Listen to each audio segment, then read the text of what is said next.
संघर्ष टाइम्स, समस्या जनतेची, साथ आमची. ठाकरे सेनेच्या नेत्याचा महसूल मंत्र्यांना सवाल. टोरंट गुजराती प्रकल्पासाठी 99 एकर जमीन देण्यामागे फायदा कोणाचा? रायगडमधील कर्जत तालुक्यात प्रस्तावित टोरंट जलविद्युत प्रकल्पाचा वाद अधिक तीव्र होत असून या प्रकल्पासाठी महाराष्ट्र शासनाची सुमारे 99 एकर महसूल जमीन 30 वर्षांच्या भाडेकरारावर देण्यात आल्याने नवीन वाद निर्माण झालेला आहे. शिवसेना उद्धव बाळासाहेब ठाकरे पक्षाचे जिल्हा परिषद सदस्य बाबू घारे यांनी पत्रकार परिषद घेऊन शासनाच्या निर्णयावर तीव्र आक्षेप नोंदवत महसूल विभाग आणि राज्य सरकारवर गंभीर आरोप केलेला आहे. कर्जतमध्ये स्थानिक राजकारणी यांचे हात बरबटलेले आहेत का, असा सवाल त्यांनी केला. दरम्यान कर्जतमध्ये 18 मे रोजी टोरेंट पोशीर शिलार प्रकल्पाविरोधात मोठे आंदोलन झाले होते. त्यामुळे या प्रकल्पाविरोधात या ठिकाणी मोठा जनक्षोभ उसळलेला आहे. दरम्यान परिषदेमध्ये बोलताना बाबू घारे यांनी असे सांगितले की कर्जत तालुक्यातील पालीतर्फे कोतवाल परिसरातील पुलाचीवाडी सजेमधील सुमारे 37 हेक्टर म्हणजेच 99 एकर महसूल जमीन 6 मे 2026 रोजी टोरेंट पॉवर लिमिटेड समूहाच्या प्रकल्पासाठी 30 वर्षांच्या भाडेकरारावर देण्यात आलेली आहे. या करारासाठी कंपनीकडून केवळ 2,80,00,000 रुपये शासनाला मिळाल्याचा दावा त्यांनी केलेला आहे. आता आपली अपेक्षा होती महसूल मंत्र्यांकडे, परंतु महसूल मंत्र्यांच्या आदेशाशिवाय हे काम होणारच नाही. परंतु ही जमीन आपण या गुजरातच्या कंपनीला 100 एकर जमीन का दिली? बांधवांनो, या कर्जतकरांचे डोळे तरी उघडतील कधी? ज्या वेळेला टावर लाईन या 3 ते 4 टावर लाईन आपल्या जमिनीतून बांधवांनो जातील, त्यावेळेला आपली जमीन ही कवडी मोल होणार आहे. म्हणून गैरव्यवहार करून ही जमीन शासनाने टोरेंट नावाच्या कंपनीला दिलेली आहे. हा उबाटा पक्षातर्फे हा माझा या सरकारवरती आरोप आहे. तर आता मी आदित्य साहेबांशी संपर्क साधलेला आहे. येत्या 2 दिवसामध्ये मी साहेबांची भेट घेऊन या प्रकरणाचा आणि येणाऱ्या पावसाळी अधिवेशनामध्ये हा प्रश्न उपस्थित करून याच्यावरती सुद्धा टिप्पणी करायला सांगणार आहे. आणि साहेबांना की ज्यांचे हात चिखलामध्ये माखलेले आहेत, ज्यांचे हात बरबडलेले आहेत, ते या माध्यमांसमोर येणार नाहीयेत. राजकारण्यांचा जो विषय आहे, एकही राजकारणी तालुक्यातला जो सत्तेमधला आहे या चॅनल समोर येऊन बोलायला तयार नाहीये.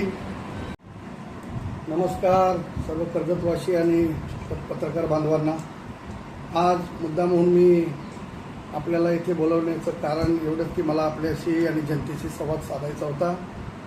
जे काही या चालू वर्षामध्ये टोरेंट कंपनीने या कर्जत तालुक्यामध्ये हायतोच घातलेला आहे, त्याच्यातलाच एक प्रकार आपल्या जनतेच्या कर्जतकरांसमोर उघडकीस आणायचा होता आणि नजरेसमोर आणायचा होता. म्हणून पत्रकार बांधवांच्या माध्यमातून आपल्याला संवाद साधण्याचा मी प्रयत्न करत आहे. दिनांक 6/5/2026 रोजी दस्त करण्यात आलेला आहे कर्जत येथे. सर्वे नंबर 14 भाडे करार करून देणार महाराष्ट्र शासनातर्फे श्री तहसीलदार जाधव साहेब.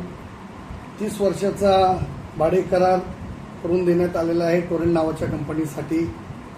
आणि 100 एकर जमीन ही केवळ 30 वर्षासाठी 2,80,00,000 रुपये भाडं घेऊन त्यांना ही भाडे तत्वावरती देण्यात आलेली आहे.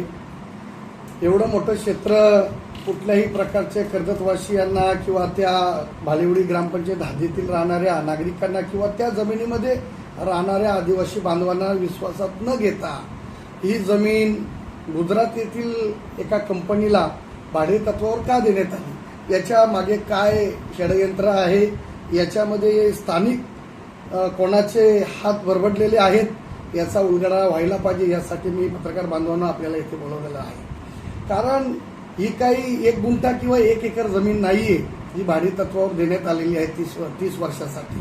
ही 100 एकर जमीन म्हणजे ही टोरेंट नावाची कंपनी गेली 6 महिने येथे जमीन शोधत आहेत. वेगवेगळ्या भागामध्ये ती जमीन पाहत असताना तिला कवडीमोल किमतीमध्ये म्हणजे 100 एकर जमीन 2,80,00,000 रुपये 30 वर्षासाठी भाडं घेऊन फक्त देण्यात आली. म्हणजे महाराष्ट्र शासनाने घातलेला हा मोठा पैसा लाटण्यासाठी घाट आहे. हे कर्जतकरांच्या छातीवर बसून ही जमीन त्या कंपनीला दिलेली आहे. हे सरकारचं मोठं काहीतरी याच्यामध्ये गभाड घेऊन मोठा पैसा घेऊन हे पडद्याआड पैसा घेऊन दिलेली जमीन. हा माझा शिवसेनेचा एक कार्यकर्ता कर्जतचा म्हणून हा माझा आरोप आहे. पहिल्या दिवसापासूनच शिवसेना उबाटा ही या प्रकल्पाच्या विरोधात आहे आणि शेतकऱ्यांच्या बरोबर आहे. बांधवांनो, ही जमीन दिल्याच्या नंतर जे काही मी वारंवार तालुक्याला आवर्जून सांगत आहे की हा प्रोजेक्ट झाल्याच्या नंतर आता बघा आपण म्हणजे मला माहिती मिळाल्यानुसार येदवली भागामध्ये 78 एकर जमीन या कंपनीने विकत घेतलेली आहे. त्यानंतर तुम्ही गुडवन बोरिवली इथे काहीतरी 100 एकर जमीन विकत घेतलेली असं माहिती पडतंय.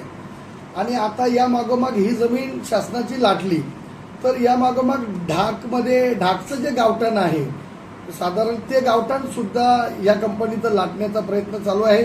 मला समजल्यानंतर मी तात्काळ तिथे असणाऱ्या ग्रामसेवक यांच्याशी संपर्क साधला, जिल्ह्याच्या आपल्या शिव आहेत त्यांच्याशी संपर्क साधला की अशा प्रकारे ही शासनाची जमीन लाटण्याचा प्रकार टोरंट कंपनीचा चालू आहे, हा कुठेतरी थांबला पाहिजे. परंतु बांधवांनो, या कर्जतकरांचे डोळे तरी उघडतील कधी, ज्या वेळेला टावर लाईन या 3 ते 4 टावर लाईन आपल्या जमिनीतून बांधवांनो जातील त्यावेळेला आपली जमीन ही कवडी मोल होणार आहे. म्हणून आता आपल्याकडे वेळ आहे संघर्ष करण्याचा. एक संघर्ष लढा उभा जर केला तर या कंपनीला कुठेतरी चाप बसणार आहे. नाहीतर महाराष्ट्र शासन हे जे काही बीजेपी आणि शिंदेगड जे काही सरकार आहे याला कुठल्याही प्रकारची शेतकऱ्यांचं काही पडलेलं नाहीये. कारण वारंवार आम्ही पत्रव्यवहार कलेक्टर ऑफिस असेल, तहसील ऑफिस असेल, फॉरेस्ट ऑफिस असेल किंवा धरणे आंदोलन असेल याच्या मार्फत आम्ही लढा उभा करण्याचा प्रयत्न करत आहेत. परंतु शासनाला कुठल्याही प्रकारची जाग येत नाही. ते सरासरी उद्या शिलारपोषित धरण असेल. बांधवांनो, 100 वर्षापेक्षा जास्त कालावधी होऊन गेलेला आहे. लोकांनी आजोबा पंजोबांनी ज्या जमिनी बनवल्या त्या जमिनीवरती आज आपल्या शेतकऱ्यांची उपजीविका चालू आहे. माझे आदिवासी बांधव त्या दऱ्याखोऱ्यामध्ये त्याच्यावरती त्यांची उपजीविका चालू आहे. आणि असे असताना कर्जतला कुठल्याही प्रकारची धरणाची आवश्यकता नसताना किंवा हे जे टोरेंट प्रकल्प होणार आहे हा टोरेंट प्रकल्प झाल्याच्या नंतर आम्हाला कर्जतवासियांनी याचा फायदा काय, ना आम्हाला लाईट भेटणार आहे ना आम्हाला पाण्याची आवश्यकता. कारण टाटाने जे धरण काढलेलं आहे त्या धरणावरती जी या भागातली जमीन आहे ती दुबार पीक येथे घेतलं जात आहे टाटाच्या पाण्यावरती. मग हा प्रकल्प कशासाठी, शासन आपल्या तालुक्यामध्ये कर्जतचं नासाडी कर्जतचं वाटोला लावण्यासाठी 5-5, 6-6 धरणं या कर्जतमध्ये होऊ घातलेली आहेत. तर माझी एकच कर्जतवासियांना विनंती आहे की आता या 6 तारखेला जो दस्तऐवज झाला त्याच्यामध्ये 100 एकर जमीन जी शासनाने दिलेली आहे याच्यामध्ये मोठा आर्थिक व्यवहार झाला आहे यात काही तिल मात्र शंका नाही. माझा तर या सरकारवरती आरोप आहे. आणि जे महाराष्ट्र राज्याचे जे महसूल मंत्री आहेत ज्यांना या महसूल मंत्र्या जे बावनकुळे साहेब आहेत त्यांना या महाराष्ट्रामध्ये आता ज्यांनी कायदे नियम आणले आतापर्यंत लोक त्यांना कुठेतरी त्यांच्याकडे वेगळ्या दृष्टिकोनातून पाहत होती. परंतु ही जमीन आपण या गुजरातच्या कंपनीला 100 एकर जमीन का दिली, मग याच्या संदर्भात तुम्ही एखादी येथे जनसुनावणी घ्यायला पाहिजे होती किंवा लोकांना विश्वास तिथे ग्रामपंचायत असेल आजूबाजूचे आदिवासी बांधव तिथे जे राहतात त्यांना विश्वासात घेऊन बाबा त्यांचे काय म्हणणं आहे, कर्जतकरांचं काय म्हणणं आहे विश्वासात घेऊन मग तुम्ही पाऊल उचलायला पाहिजे होतं. परंतु अशा प्रकारचं कुठलंही विश्वासात किंवा कोणत्याही चर्चा पेपर नोटीस काही न करता शासनाने ही जमीन निव्वळ याच्यामध्ये जे राजकारणी आहेत त्यांनी मोठ्या प्रमाणात गैरव्यवहार करून ही जमीन शासनाने टोरेंट नावाच्या कंपनीला दिलेली आहे. हा उभाटा पक्षातर्फे हा माझा या सरकारवरती आरोप आहे. त्या प्रमाणावर विरोध होतो असताना गावोगावी टोरेंटच्या विरोधात विरोध होतो आहे. मात्र असं असताना देखील सरकारी अधिकारी असतील आणि सरकार असेल टोरेंटच्या पाठीशी उभं राहिले राहताना दिसतंय. मग सरकारला या जे विरोध करतात प्रकल्पाला यांचं गांभीर्य नाही दिसत आहे. हे बघा, सरकारला जर शेतकऱ्यांचं गांभीर्य असतं, आदिवासी माझ्या बांधवांचं गांभीर्य असतं, ज्या वेळेला आम्ही पत्रव्यवहार 6 महिन्यापेक्षा कालावधी आम्हाला झालेला, आम्ही वेगवेगळी पत्रव्यवहार आता पण माझ्याकडे आपण पाहाल तर बऱ्याचशा गावांची माझ्याकडे तुम्ही पाहाल. हे बघा, सह्यानिशी आमच्या जागेतून टावर लाईन आम्ही जाऊन देणार असे माझ्याकडे पत्र लोकांनी सह्या करून पत्र आणून दिलेली आहेत. तर असं असताना देखील सरकारला जाग येत नाही. हे सरकार गोरगरिबांच्या, शेतकऱ्यांच्या आणि आदिवासी बांधवांच्या छातीवर बसलेलं आहे. एकीकडे राज्य सरकार म्हणजे महसूल मंत्री चंद्रशेखर बावनकुळे साहेब जे आहेत ते वारंवार पारदर्शी सरकार असल्याचं सांगत असतात आणि अशा परिस्थितीत एका गुजराती कंपनीला जमीन हस्तांतरण होते तर महसूल मंत्र्यांकडे तुमच्या वरिष्ठ स्तरावर पक्ष पातळीवर नेत्यांकडून काही गाऱ्हाणे मांडणार आहात? हे बघा, आता आपली अपेक्षा होती महसूल मंत्र्यांकडे परंतु महसूल मंत्र्यांच्या आदेशाशिवाय हे काम होणारच नाही. महसूल मंत्र्यांचा आदेश आला तेव्हा तर 100 एकर जागा कलेक्टरने आदेश काढून तहसीलदारांना एक लीज अग्रीमेंट म्हणून द्यायला सांगितलं. जर तुम्हाला द्यायचीच होती, स्थानिक एखाद्या महाराष्ट्रातल्या एखाद्या जो कोणी उद्योजक आहे त्याला द्या, किंवा येथे 100 एकरवरती काही प्रकल्प उभा करण्यात आला तर शेतकऱ्यांच्या हिताचा एखादा प्रकल्प येथे झाला तर त्याच्यातून रोजगार निर्माण झाला असता, त्याच्यातून भाडे शासनाला भेटलं असतं. परंतु निव्वळ हा एखाद्या गुजराती कंपनीला जागा भाडे दिली हा मोठा शासनानेच घातलेला घाट आहे आणि त्याच्या मागे मी तर म्हणेल 100% मोठा आर्थिक व्यवहार झालेला आहे, यातील मात्र शंका नाही. शिवसेनेच्या वरिष्ठ नेत्यांकडे आपण काय मांडणी करणार आहात? हे बघा, मी आताच 2 दिवसापूर्वी आदित्य साहेबांना संपर्क केलेला आहे की असा प्रकल्प टोरेंट नावाचा हा प्रकल्प आलेला आहे आणि साहेब पर्यावरण मंत्री राहिलेले आहेत, त्याच्यामुळे कसं पर्यावरणाचा ऱ्हास होत आहे. आणि आता तर मला 2 दिवसापूर्वी हे समजलं की 99 एकर जमीन जी शासनाची जमीन दिलेली आहे, म्हणून याचं मी साहेबांकडे आता 1-2 दिवसामध्ये भेट घेऊन साहेबांना मी आताच 2 दिवसापूर्वी तटकरे साहेबांची भेट घेतली. कारण रायगड जिल्ह्यामध्ये तटकरे साहेबांचं एक चांगलं वलय इथे राहिलेलं आहे, म्हणून कुठून तरी आपल्याला शासनाच्या माध्यमातून जे सत्तेमध्ये आहेत त्यांच्या माध्यमातून आपल्याला न्याय मिळेल याची आपण कास धरून बसलेलो आहोत. परंतु आता नवीनच 2 दिवसामध्ये 99 एकर जमीन दिलेली समजली, तर आता मी आदित्य साहेबांशी संपर्क साधलेला आहे. येत्या 2 दिवसामध्ये मी साहेबांची भेट घेऊन या प्रकरणाचा आणि येणाऱ्या पावसाळी अधिवेशनामध्ये हा प्रश्न उपस्थित करून याच्यावरती सुद्धा टिप्पणी करायला सांगणार आहे. आणि साहेबांना पर्यावरणाचा जो काही ऱ्हास चाललेला आहे, कर्जतमध्ये जो काही हायदोस या टोरंट कंपनीने घातलेला आहे आणि मग शिलार पोषण धरणं असतील, या धरणाच्या संदर्भातला मुद्दा सुद्धा साहेबांशी चर्चा करण्यासाठी मला येणाऱ्या 2 दिवसामध्ये साहेबांचा टाइम मिळणार आहे. कर्जत तालुका ह्या विविध प्रकल्पांमुळे उद्ध्वस्त होत असताना तालुक्यातून पाईपलाईन जातील, पुढे धरणं झाल्यानंतर तालुक्यातून वीज निर्मिती झाल्यानंतर ती वीज बाहेर जाईल, त्यासाठी तालुका बऱ्याच प्रमाणात बाधित होणार आहे. अशी परिस्थिती असताना तालुक्यातील राजकीय नेत्यांची भूमिका जरा संशयास्पद वाटते, याबद्दल आपल्याला काय वाटतं? हे बघा, आपण आता पाहिलं तर नवी मुंबईसाठी, ठाण्यासाठी आणि मुंबईसाठी या 2 शिलार आणि पोशीर धरणाचं पाणी जाणार. पाणी काय आभाळातून तर जाणार नाही, पाणी जमिनी खालून पाईपलाईन जातील, मोठ्या मोठ्या पाईपलाईन नेल्या जातील. तर त्या पाईपलाईन नेण्यासाठी जमीन अधिग्रहण होणार, ते शेतकऱ्यांच्या जमिनीतून पाईपलाईन जाणार आहे. त्यानंतर टावर जे जाणार आहेत, मी वारंवार सांगत आहे की टावर लाईन जाणार, ह्या सुद्धा शेतकऱ्यांच्या जमिनीतून जाणार आहेत, त्याच्यासाठी सुद्धा शेतकऱ्यांच्या जमिनीची हानी होणार आहे. परंतु आपण जो प्रश्न मला विचारला की तालुक्यातील राजकारणी गप्प आहेत, हे बघा, मी मागे आपल्याला सांगितलं की ज्यांचे हात चिखलामध्ये माखलेले आहेत, ज्यांचे हात बरवडलेले आहेत, ते या माध्यमांसमोर येणार नाहीयेत. कारण ते जर आले तर त्यांना उद्या सरकारकडून किंवा कंपनीकडून त्यांच्यावरती प्रेशर येणार आहे, तुम्ही बोलू नका म्हणून. कारण आम्ही जेव्हा आता कालच पाली ग्रामपंचायतीच्या उपसरपंचाची निवड झाली आणि मी तिथे निवडीसाठी गेलो होतो, त्यावेळेला डबल चर्चा ज्या वेळेला ह्या टोरेंट प्रकल्पाची झाली तर तिथले ग्रामस्थ सुद्धा त्रस्त झालेले आहेत.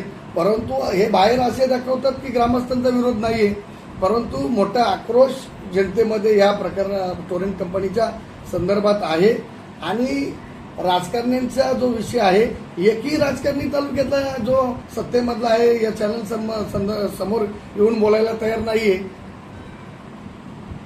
खरं तर प्रशासनाने जी जागा लीजवर दिलेली आहे, स्थानिक लोकांना विचारत घेतलं पाहिजे. त्यामुळे येणाऱ्या काळात प्रशासनाचे जे विरोध या आतापर्यंत फक्त कंपनीच्याच नावाने फक्त आपण खडे बोलतो, प्रशासनाच्या विरोधात तुम्ही आंदोलन करा. हे बघा, आता मला समजलंय की प्रशासनाने 100 एकर जमीन ही त्यांना लीजवरती दिली 30 वर्षासाठी. एखाद्या शासनाच्या प्रोजेक्टसाठी जर दिली असती, त्याच्यातून आपल्याला उत्पन्न महाराष्ट्र शासनाला येणार आहे तर आपला विरोधच नसता. परंतु तिथे आदिवासी माझे बांधव त्या जमिनीमध्ये ऑलरेडी राहतात, बरीचशी कुटुंब राहतात आणि गेले 100 वर्षापेक्षा जास्त त्यांना कालावधी झालेला आहे, ती लोक तिथे राहतात. आणि असे असताना देखील याच्यामध्ये मोठा गैरव्यवहार झालेला आहे, त्यात काही तिला मात्र शंका नाही. तर गुजरातच्या कंपनीला काही स्वप्न पडलंय का सावळ्यासारख्या, वंजारवाडीसारख्या ठिकाणी 100 एकर जमीन आहे म्हणून? मग तीच जमीन त्यांनी का निवडली? तर याच्या मागे स्थानिक राजकारणी सुद्धा असू शकतात, हा माझा आरोप आहे.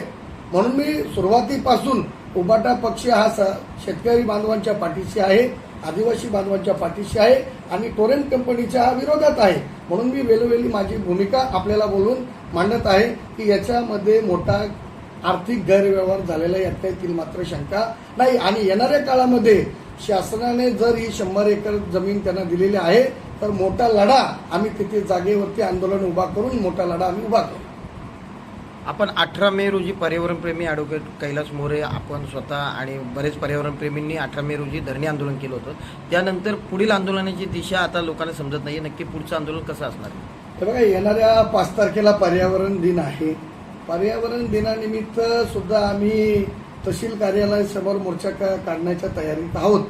आणि जी काही गावं जी पेपर नोटीस आली की जी साधारण 50पेक्षा गावं जी टावर लाईन जाऊन बाधित होणार आहेत त्यांचेच माझ्याकडे आलेले हे पत्रव्यवहार आहेत. त्यांनी सह्या करून मला दिलेली पत्रव्यवहार आहेत. त्याच्या मागे आपण पाहिले या ग्रामस्थांच्या सह्या आहेत.